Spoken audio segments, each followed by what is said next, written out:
Selamat sore semuanya. Salam sejahtera kepada semua peserta yang hadir. Sebelumnya saya ingin mengucapkan terima kasih sebesar-besarnya kalau telah bersedia dan meluangkan waktu teman-teman untuk menghadiri webinar terakhir saya yang berjudul Menerapkan Konsep Low Fidelity Prototype pada Desain UI. Sebelumnya saya mau memperkenalkan diri lagi. Jadi mungkin teman-teman udah pada tahu, nama saya Dian Atika Sukmana Sution dari Universitas Sumatera Utara, tepatnya dari Fasilkom TI, Ilmu Komputer, dan saat ini saya sedang belajar studi independen bisa AI Academy di bidang UI UX. Jadi untuk di webinar kali ini, webinar ini bertujuan untuk memberikan pemahaman yang komprehensif tentang konsep low fidelity prototype dan bagaimana penggunaannya dapat menguntungkan dalam pengembangan desain antarmuka pengguna atau kita sebut UI. Dengan fokus pada proses, manfaat, alat, teknik, dan studi kasus, kita semua akan diberikan wawasan yang mendalam tentang bagaimana LFP dapat menjadi instrumen yang kuat dalam merancang pengalaman pengguna yang lebih baik dan efisien. Terus hari ini yang akan kita bahas itu singkat aja. Yang pertama itu kita akan membahas atau mengenal terlebih dahulu dasar-dasar dari low fidelity prototype, lalu alat dan teknik untuk membuat low fidelity prototype, dan yang ketiga itu contoh dan sumber daya tambahan low fidelity prototype. Dan terakhir nanti ada penutup yang berisi kesimpulan. Yang pertama kita akan membahas yaitu mengenal low fidelity prototype. Jadi low fidelity prototype itu artinya itu merujuk pada representasi awal dan kasar dari sebuah antarmuka. Bisa dibilang LFP ini adalah versi kasar dari desain akhir yang berfokus pada fungsi dan struktur, bukan tampilan estetikanya. LFP ini dibuat dengan menggunakan elemen dan detail yang sederhana dan mudah dipahami. Jadi kayak contoh yang di samping ini ada saya buat gambar. Dia itu nanti ada dijelaskan untuk jenis-jenis low fidelity prototype itu ada yang bisa dibuat dengan tulisan tangan, ada juga yang dia nanti menggunakan alat digital, bisa juga di Figma ataupun lain-lainnya yang nanti akan saya bahas lebih lanjut di set selanjutnya. Jadi LFP ini dibuat dengan menggunakan elemen dan detail yang sederhana dan mudah dipahami. Bayangkan aja seperti sketsa kasar atau wireframe dengan kotak, garis, dan label untuk menunjukkan elemen antarmuka dan bagaimana mereka terhubung. Lalu ada pertanyaan nih misalnya, kapan dan mengapa sih kita harus menggunakan LFP? Yang pertama itu ada saat memulai sebuah proyek baru. Jadi kita itu bisa menggunakan LFP untuk menyempurnakan ide dan konsep, di mana LFP ini membantu memvisualisasikan ide-ide awal dan mendapatkan gambaran kasar tentang bagaimana UI akan terlihat dan berfungsi. Selain itu, kita itu bisa mendapatkan feedback awal dengan menggunakan LFP. Dimana kalau kita menguji LFP dengan pengguna, memungkinkan kita itu untuk melihat bagaimana sih penggunanya ini berinteraksi dengan desain dan cara kita itu untuk mengidentifikasi potensi masalah kegunaan sejak dini. Lalu LFP juga bisa membantu untuk memvalidasi asumsi tentang bagaimana pengguna akan bernavigasi dan menyelesaikan tugas dalam antarmuka. Lalu yang kedua itu saat menjelajahi berbagai solusi desain. Karena LFP ini bisa membantu kita untuk dengan cepat itu membuat beberapa versi prototipe dan membandingkannya untuk menemukan solusi yang terbaik.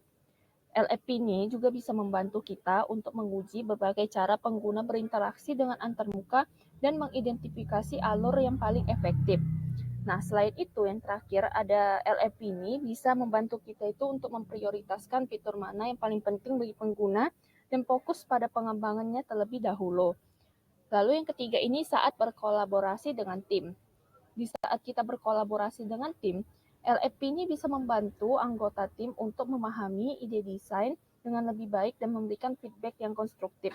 Selain itu, LFP dapat membantu tim untuk mencapai kesepakatan tentang arah desain dan menghindari kesalahpahaman, serta membantu tim untuk tetap fokus pada tujuan desain dan menghindari terjebak dalam detail visual.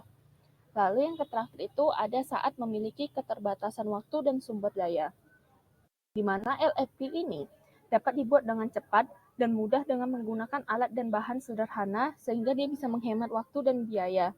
Lalu menguji LFP dengan pengguna dapat memberikan feedback yang berharga tanpa perlu membangun prototipe yang mahal dan kompleks. Maksudnya itu kan kalau nanti yang dia udah high fidelity kan dia udah yang dikasihkan warna dan sketsa dan lain-lainnya. Sedangkan kalau misalnya LFP ini kan dia masih sketsa awalnya saja.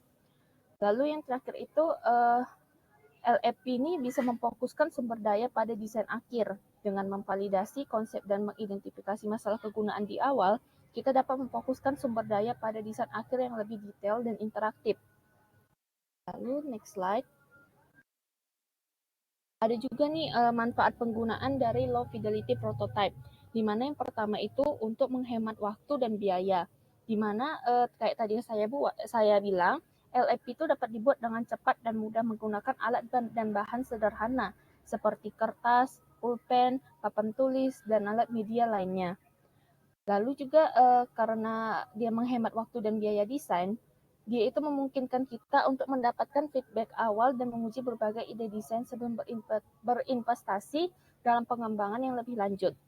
Lalu yang kedua ada mempermudah iterasi dan pengujian desain, di mana sifat LFP yang sederhana dan mudah dimodifikasi memungkinkan kita untuk dengan cepat membuat perubahan dan menguji ide desain yang berbeda.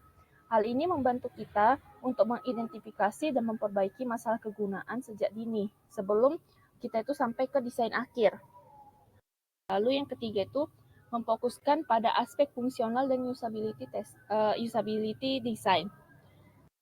Karena LFP ini kan tidak fokus pada detail visual, jadi desainernya ini bisa lebih fokus pada aspek fungsional dan usability antarmukanya. Hal ini juga bisa memastikan bahwa desain ini mudah digunakan dan memenuhi kebutuhan pengguna. Lalu keempat, kayak tadi yang saya bilang, bisa untuk mendapatkan feedback awal dari pengguna. Menguji LFP dengan pengguna ini memungkinkan kita untuk mendapatkan feedback dan wawasan berharga tentang bagaimana pengguna berinteraksi dengan desain, di mana tentunya feedback ini akan membantu kita untuk mengidentifikasi masalah kegunaan, memahami kebutuhan pengguna, dan menyempurnakan desain sebelum finalisasi. Lalu yang kelima ada meningkatkan komunikasi dan kolaborasi tim. LFP ini dapat membantu anggota tim untuk memahami ide desain dengan lebih baik dan memberikan feedback yang konstruktif. Lalu yang keenam, meningkatkan peluang keberhasilan proyek. Dengan memvalidasi konsep dan mengidentifikasi masalah kegunaan di awal, kita dapat meningkatkan peluang keberhasilan proyek. Dan hal ini juga dapat menghindari kegagalan desain di kemudian hari dan memastikan bahwa produk akhir memenuhi kebutuhan pengguna dan tujuan bisnis. Lalu untuk next slide. Tentunya low fidelity prototype ini juga memiliki beberapa kekurangan. Seperti ini tuh, yang pertama itu dia itu ada kurang representatif. Dia maksudnya itu kurang representatif itu LFP-nya ini tidak mempresentasikan tampilan dan nuansa akhir dari antarmuka, sehingga pengguna mungkin kesulitan untuk membayangkan desain finalnya. Lalu yang kedua itu kurang interaktif, di mana LFP ini kan belum ada prototipe yang dia interaktifnya, sehingga pengguna mungkin bisa merasa kayak nggak tahu gitu gimana sih antarmukanya ini bekerja. Lalu yang ketiga itu membutuhkan interpretasi. Penggunanya mungkin perlu dibantu nih untuk memahami apa yang digambarkan dalam LFP, dan tentunya dia kurang menarik secara visual. Karena kayak tadi yang saya bilang, LFP itu kan warnanya hitam putih, dan apalagi yang kalau dia ditulis tangan cuma coretan-coretan saja. Lalu ada perbedaan low dan high fidelity prototype. Yang pertama itu dari segi tingkat detailnya. Secara detail, LFP itu memiliki tingkat detail yang rendah karena dia itu dibuat dengan elemen dan bahan sederhana seperti sketsa, wireframe, dan papan tulis. Nah, kalau dia itu high fidelity prototype, dia itu memiliki tingkat detail yang tinggi. Dia itu udah mirip dengan desain akhir dengan elemen visual, interaksi, dan animasi yang realistis. Jadi kalau misalnya kayak aslinya itu ya, kayak terkadang kita bisa tuh ngelihat di portofolio orang. Jadi high fidelity itu, dia itu yang udah ada kayak gambarnya lengkap, udah ada warnanya, juga fontnya juga udah diatur, dan lain-lainnya. Sedangkan kalau si low fidelity ini kan dia masih sketsa awal saja. Lalu yang kedua ada dari segi tujuan, di mana LFP ini digunakan untuk memvalidasi konsep, mendapatkan feedback awal, dan menguji berbagai solusi desain. Sedangkan high fidelity prototype digunakan untuk mendemonstrasikan desain akhir, mendapatkan feedback yang lebih detail, dan menguji usability. Lalu yang ketiga dari segi fokus, di mana LFP ini berfokus pada fungsi dan struktur antarmuka, sedangkan high fidelity prototype itu tuh fokusnya ke estetika, interaksi, dan pengalaman pengguna. Lalu yang keempat dari segi waktu dan biaya, di mana LFP ini cepat dan mudah dibuat dan biayanya itu rendah karena terkadang kayak kita tuh cuma butuh pensil sama kertas aja. Kalau misalnya secara digital ada banyak tuh aplikasi yang bisa ngebuat low fidelity, nggak perlu bayar juga. Nah, kalau dari segi waktu dan biaya untuk high fidelity, dia itu membutuhkan lebih banyak waktu dan usaha dibuat dengan biaya yang lebih tinggi. Karena kan kayak kita udah nentuin warna, animasi, dan lain-lainnya. Lalu yang kelima dari segi representasi, di mana LFP itu kurang merepresentasikan tampilan dan nuansa akhir dari antarmuka, sedangkan high fidelity prototype ini sangat mirip dengan desain akhir, sehingga dia memberikan representasi yang lebih akurat. Keenam, dari segi interaktivitas, dia ini LFP ini kan kayak tadi saya bilang ya, nggak bisa interaktif gitu loh. Sedangkan kalau high fidelity ini kan udah mirip sama produk akhirnya gitu ya. Jadi dia kalau misalnya kayak dipencet buttonnya udah bisa beralih ke frame yang lain dan lain sebagainya. Lalu dari yang ketujuh itu dari segi waktu untuk digunakan. Untuk LFP sendiri digunakan pada tahap awal pengembangan saat idenya itu masih dieksplorasi dan divalidasi. Sedangkan high fidelity itu digunakan pada tahap akhir pengembangan saat desainnya itu udah final dan siap diuji dengan pengguna. Jadi intinya itu LFP dan HFP itu adalah dua alat berharga dalam proses desain UI dengan tujuan dan kegunaannya masing-masing. Di mana LFP ini idealnya itu untuk tahap awal pengembangan, sedangkan high fidelity prototype itu lebih cocok untuk tahap akhir. Nah, dengan menggunakan kedua alat ini secara berurutan, kita sebagai desainer UI itu dapat memastikan bahwa desain kita memenuhi kebutuhan pengguna dan memberikan pengalaman pengguna yang optimal. Oke, kita udah nyampe di chapter yang kedua, yaitu alat dan teknik untuk membuat low fidelity prototype.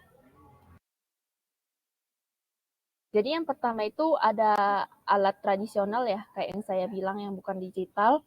Ada kertas dan pensil yang dimana ini caranya itu klasik dan mudah untuk membuat sketsa dan wireframe. Dan dia juga nggak bayar ya, palingan hanya butuh pensil atau pena atau juga kertas dan lain sebagainya. Bisa juga kita menggunakan papan tulis nih, cocok untuk kolaborasi dan brainstorming ide desain untuk bersama tim. Lalu ada post-it notes, di mana dia itu memudahkan untuk memindahkan dan mengatur elemen desain dengan cepat. Jadi ketiganya sama-sama tradisional ya, bisa disesuaikan aja mau yang mana. Lalu ada yang kedua yaitu alat digital, kayak tadi yang saya bilang.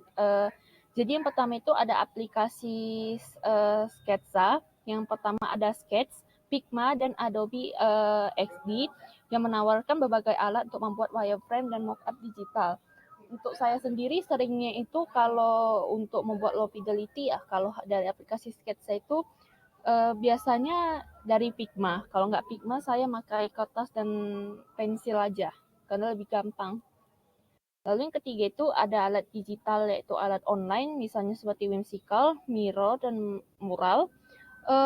Untuk alat online sih saya sendiri jarang pakai ya karena kayak tadi yang saya bilang saya biasa buat low fidelity itu dari kertas dan pensil kalau nggak langsung dari Figma-nya. Lalu ada alat digital yaitu plugin dan template. Dari plugin-nya Figma sendiri itu ada beberapa nih plugin, misalnya ada plugin yang namanya itu wireframe design. Itu dia itu kayak AI, nanti kita masukkan aja perintahnya apa, dia bakal membentuk wireframe dari apa yang kita suruh. Misalnya nih, kita jelaskan, buatlah wireframe atau low fidelity prototype dari aplikasi dengan deskripsi sebagai berikut. Nanti dia bakalan ngasih tuh langsung frame-nya, hasil dari AI-nya. Tapi setahu saya itu ada batasannya. Kalau nggak salah, plugin-nya berbayar itu hanya bisa 4 atau 3 kali. Setelah itu harus membayar. Kalau template sendiri ada banyak tuh template yang bisa kita lihat dari internet, atau misalnya kayak jadiin referensi lah setidaknya gitu ya dari portofolio orang, atau misalnya dari Figma community. Kita tinggal search aja dari Google. Misalnya kayak kita mau buat aplikasi konsultasi online. Kita tinggal cari aja tuh misalnya aplikasi mobile konsultasi online dari Google. Terkadang ada dari Figma community atau juga misalnya dari Behance dan lain-lain. Itu bisa kita jadiin referensi juga untuk membuat LFP. Lalu next slide. Oke, next slide itu kita udah masuk yang ke chapter yang ketiga. Sebentar ya. Ternyata ada yang terlewat ini, satu slide. Yaitu masih di tips dan teknik membuat low fidelity prototype. Yang pertama itu ada fokus pada fungsi dan struktur. Di tahap awal ini, kita fokus dulu pada fungsi dan struktur antarmuka daripada detail visualnya. Gunakan aja elemen sederhana seperti kotak, garis, ataupun label untuk menunjukkan elemen antarmuka dan bagaimana sih elemen-elemennya ini terhubung. Kita juga harus menghindari menghabiskan waktu itu untuk membuat desain yang indah. Karena kan LFP ini dimaksudkan untuk cepat dan mudah dibuat, bukan untuk menjadi karya seni. Yang kedua itu libatkan pengguna sejak awal.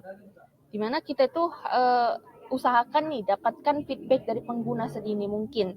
Minta aja nih calon pengguna kita untuk berpartisipasi dalam sesi brainstorming dan menguji LFP kita. Atau misalnya kayak bisa kita bilang kalau sesi brainstormingnya itu kita aja dulu. Baru nanti pas di awal-awal kalau mau menguji LFP-nya bisa tuh diminta pengguna. Nah, feedback pengguna ini kan membantu kita untuk mengidentifikasi masalah kegunaan dan menyempurnakan desain kita sejak dini. Nah, lalu gunakan alat yang tepat. Kita itu pastikan nih milih alat yang sesuai dengan kebutuhan dan keahlian kita. Ada banyak alat tradisional dan digital yang tersedia untuk membuat LFP. Misalnya seperti saya nih udah terbiasa kalau ngebuat LFP ini pakai kertas dengan pensil atau Figma. Saya sendiri itu nggak pernah ya nyoba pakai Adobe XD ya, karena nggak pandai gitu loh. Ya saya nggak usah ngabisin waktu gitu loh di dalam bagian digital yang nggak saya pahamin. Kalau saya udah terbiasa dengan Figma, ya udah lanjutinnya pakai Figma aja gitu. Lalu yang keempat itu jaga agar LFP-nya tetap sederhana. Kayak tadi saya bilang, hindari menambahkan terlalu banyak detail ke LFP kita. Gunakan elemen dan simbol yang mudah dipahami. Karena sedari awal kan konteksnya low fidelity ini kan masih sketsa ya, belum yang sampai ada warna, detailnya, elemennya, dan lain-lain. Intinya dari low fidelity prototype ini cukup sketsa awalnya aja dulu. Karena LFP yang kompleks dan membingungkan itu bakalan sulit bagi penggunanya untuk dipahami dan diberikan feedback yang bermanfaat. Lalu yang terakhir itu ada berlatihlah dan terus belajar. Semakin banyak kita itu membuat low fidelity prototype, maka nanti kita akan terbiasa tuh untuk membuatnya. Jadi kita bakal lebih mudah dapatin ide dan lain sebagainya. Kita juga bisa nih kalau misalnya belajar dan eksperimen dengan teknik dan alat yang berbeda sesuai dengan kemauan kita sendiri. Lalu masuk di chapter ketiga, yaitu contoh dan sumber daya tambahan low fidelity prototype. Jadi contoh low fidelity prototype itu ada yang melalui low fidelity melalui alat digital dan melalui alat tradisional. Sebentar ya, saya share dulu. Saya screen. Oke, udah source-nya udah nampak ya. Sebentar ya dari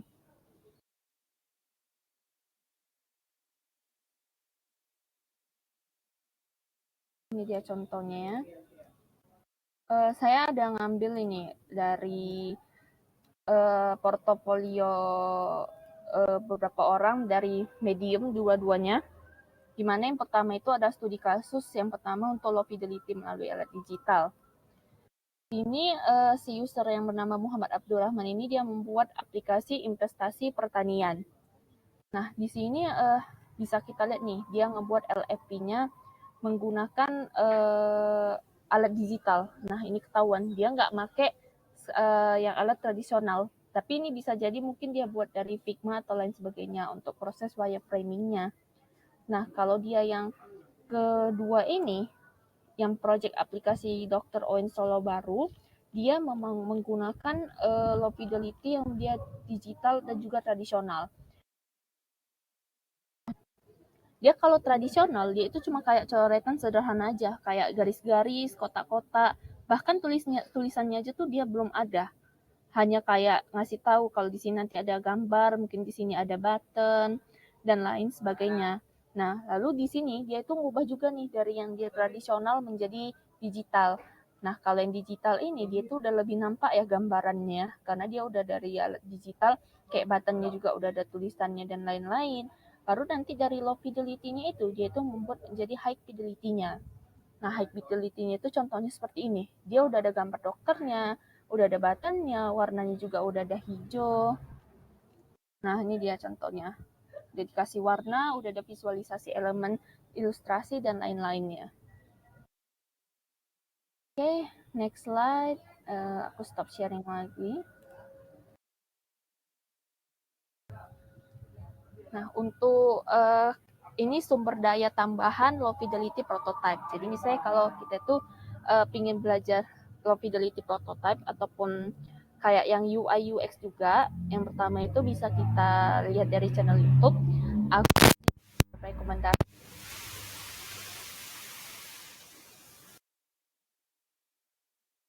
ini ada membahas mengenai UI UX. Jadi kalau misalnya teman-teman ingin belajar lebih lanjut tentang low fidelity atau setidaknya bisa dibuka juga channel YouTube.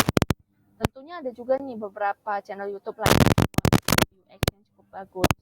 Terus ada course online seperti Coursera, MySkill, Binar Academy, dan Academy juga ada yang gratis ya untuk belajar UI UX. Kalau Coursera ini rata-rata memang berbayar ya, setahu saya. Ya, kenapa Kak Lydia? Mic-nya kenapa?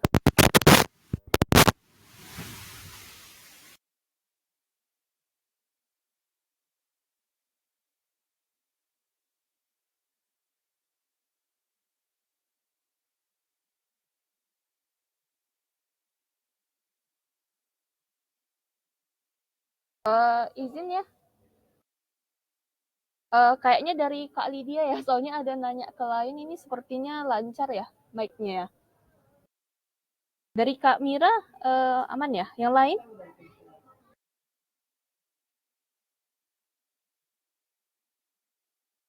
Oke, aman ya. Mungkin dari Kak Lydianya mungkin ya, sepertinya jaringannya. Oke, makasih juga infonya. Mungkin saya lanjutkan aja dulu lagi ya. Oke, ini masih aman kan ya?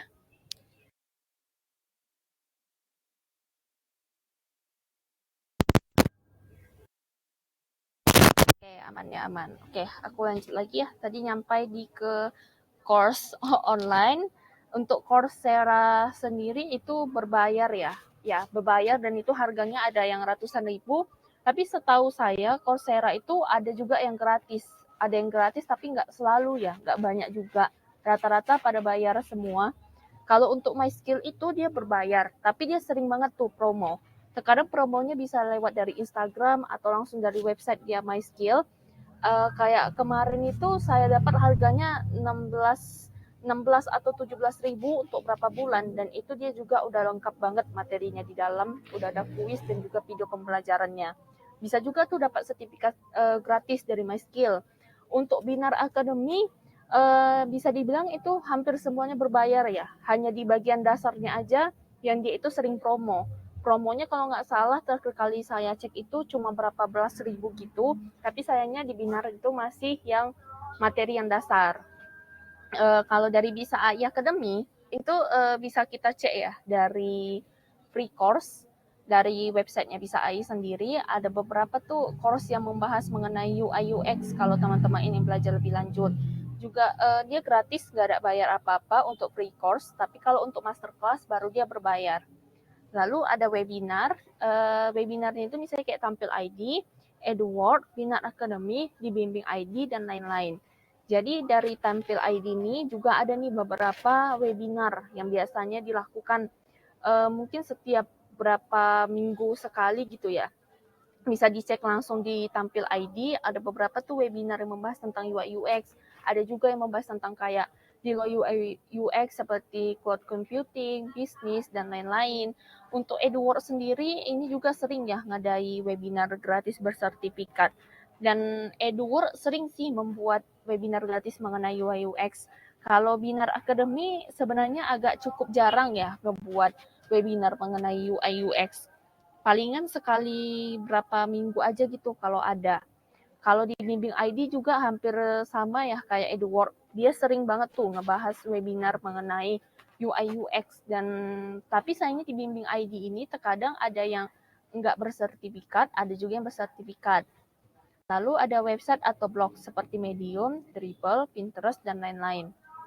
Kayak yang lalu saya ada bilang kan, kalau misalnya UI UX itu kita nyari referensi atau misalnya lain-lain, itu bisa dilihat dari Medium dan Dribble. Kalau Pinterest, terkadang dia cuma gambar foto doang gitu. Kalau Medium dan Dribble ini sama Behance ya, satu lagi ya, saya kelupaan taruh lagi Behance, dia itu lengkap tuh. Banyak portofolio orang-orang luar yang betul-betul kayak portofolionya itu bisa kita jadiin referensi. Bahkan desainnya juga bagus banget gitu.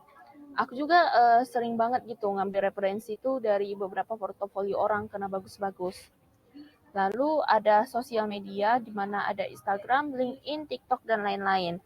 Di Instagram sendiri itu sering tuh banyak kayak UI UX designer dari luar, yaitu ngebuat kayak akun IG tuh isinya kayak informasi-informasi mengenai UI UX gitu. Misalnya kayak tren UI UX yang lagi ngetren tuh apa sih, terus kayak penggunaan color palette yang benar, font yang benar, dan lain-lain.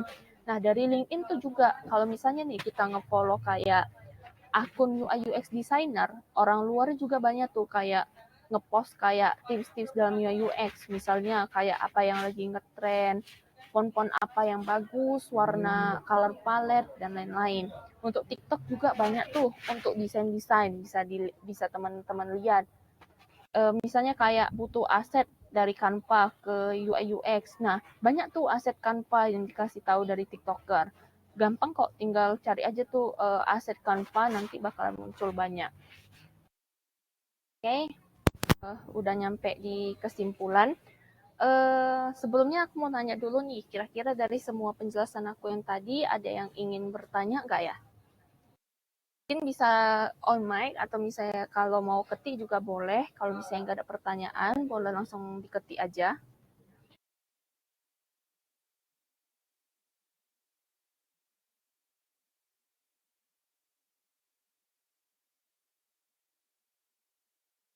Oke, dari Kak Lydia dan Kak Nada bilang aman Kak, nggak ada. Oke, aku langsung next slide aja. Jadi kesimpulannya itu, LFP atau Low Fidelity Prototype adalah representasi awal produk digital dengan detail yang minimal.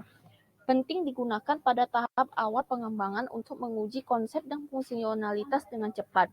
Meskipun sederhana, low fidelity prototype ini memerlukan teknik dan alat khusus seperti sketsa dasar, sketsa kasar, dan perangkat lunak desain. Keuntungannya termasuk hemat waktu dan sumber daya. Namun, kurangnya itu karena dia meliputi kurangnya detail dan interaktivitas, karena dia kan cuma bentuk desain kasar atau sketsa awal doang. Nah, berbeda dengan high fidelity prototype yang lebih mendekati produk akhir, dia itu jauh lebih interaktif ya kalau high fidelity prototype. Dia bisa ditekan, misalnya buttonnya beralih kemana, atau misalnya bannernya beralih kemana, dan lain-lain. Sedangkan kalau low ini kan nggak bisa ditekan apa-apa. Nah, dengan pemahaman tentang low fidelity, desainer dapat mempercepat proses pengembangan dan mendapatkan umpan balik awal yang berharga. Untuk mempelajari lebih lanjut nih tentang LFP, tersedia nih berbagai sumber daya online dan komunitas desain. Seperti pada slide sebelumnya yang saya bilangkan, ada banyak tuh tempat-tempat untuk belajar LFP, bisa dari Behance, Dribbble, uh, Pinterest, ataupun kayak webinar-webinar gitu, bisa kita ikuti tuh sekalian kita ngumpulin sertifikat gratis gitu ya. Terutama kalau misalnya kayak saya paling rekomend itu ini sih untuk websitenya Bisa AI sama MySkill ya, karena Bisa AI ada yang gratis, sedangkan MySkill itu murah dan waktunya itu ada yang bahkan 17.000 untuk setahun ataupun malahan ya kayak kemarin saya yang dapat itu promonya itu 15.000 untuk 6 bulan. Nah, dan itu dia udah lengkap banget sih jujur. Materinya. Terkadang ada juga tuh bootcamp dari MySkill untuk dapatkan portofolio dan juga sertifikat. Oke, kita udah sampai di slide paling akhir. Pertanyaan terakhir deh, mana tahu teman-teman ada yang ingin bertanya atau misalnya sekedar berdiskusi aja. Kira-kira udah aman nggak ya semuanya?